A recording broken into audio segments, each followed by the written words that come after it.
Hello everyone, Fluffy Waffles here. So yes, we do have a new patch update, version 1.041 into the WoW's releasing on 9/22. So I'm not going through all these patch notes. I might do that in a different video, but I really wanted to touch on one important thing in these patch notes for the next KVK. Obviously we have the new heroes coming, the new artifacts, the new pet. Those are all fun and exciting in the Great Heights event. But for the next KVK, Age of Duality, something really important I want to touch on is artifact variants. The Goblin Shop has opened its doors to create artifact variants, allowing you to bring 2 artifacts into battle and greatly enhance your combat experience. So 2 artifacts, and we did see a leak of this in the Chinese patch notes and the test video.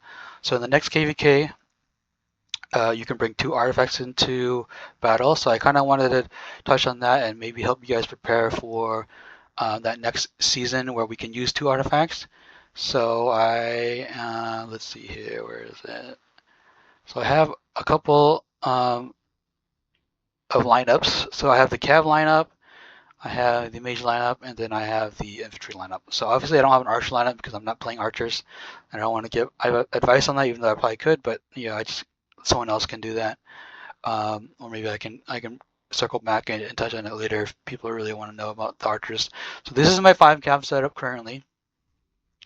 Marduk, Magaro, Tobin Urag, Imrez, Bakshi, Forendal Mu.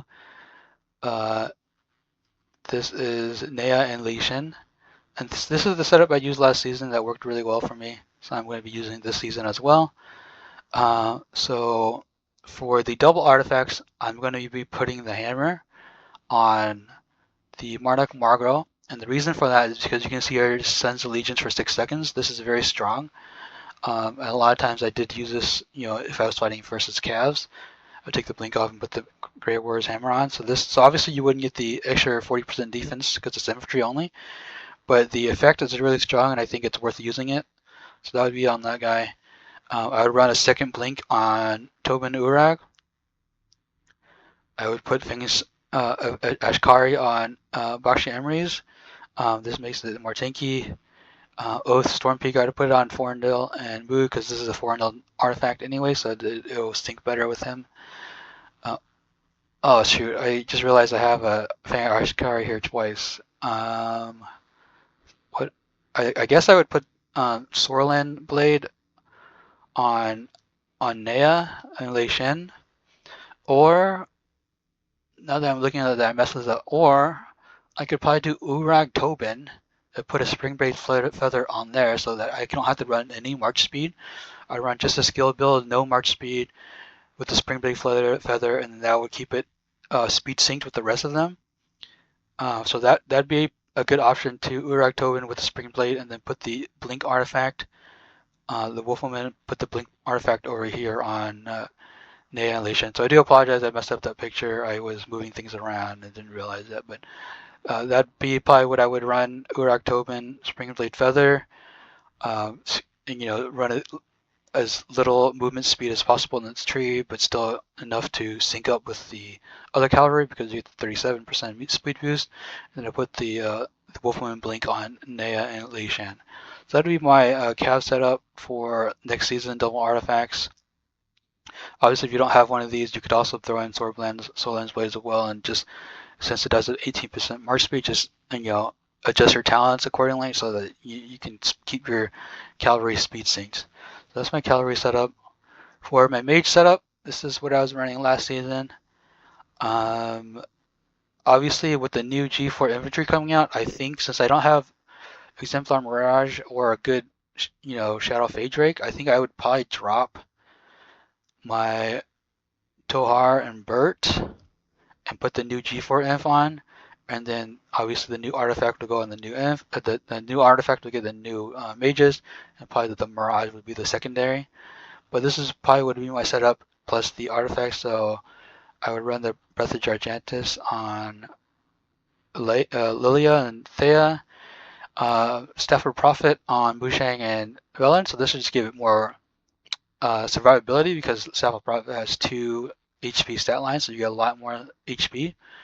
For Mag and Zeta, as mages, I would put Tears of Arwen on, just makes it a little bit more tankier as well. And then for Thunderlin and Thalia, I would put in Fingers of Ashkari. And then for the new G4 mages, I would use the new G4 artifact along with the Mirage Orb. So that's what I would do there. Obviously, you guys can change these out as much as you want. I just, if your Lilithia is not surviving as much, you could put the put the Tears of Arbon on Lilia and put the Breath of Jargentis on, Magze to give it a little more damage because of the 40% attack. So you can swap these around interchangeably. And then for the infantry setup, so for my infantry setup, I don't really run 5 infantry because I don't see that there's good 5 infantry out there to use. So I use 4.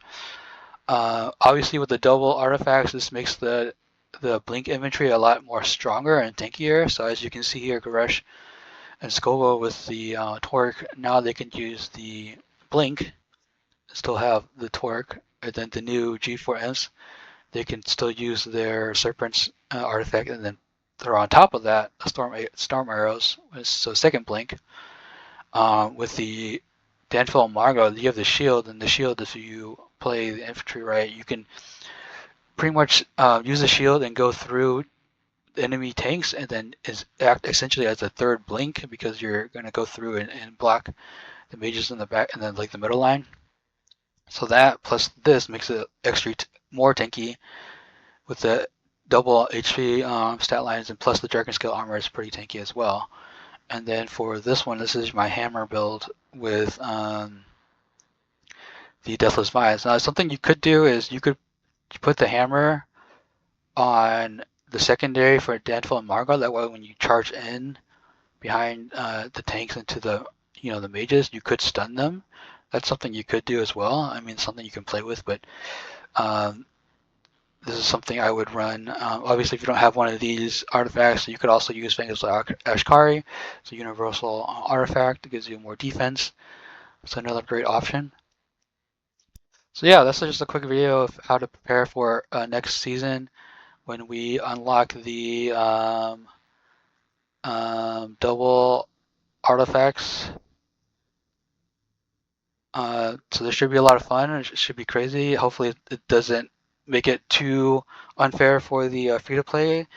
Obviously the Krakens will have everything maxed out, so they get the extra 5% damage, 7.5% or 7.5% damage taken and damage dealt on the stat lines, and then also if they have the exemplar, so it could get crazy for a Kraken that has everything maxed out and with exemplars.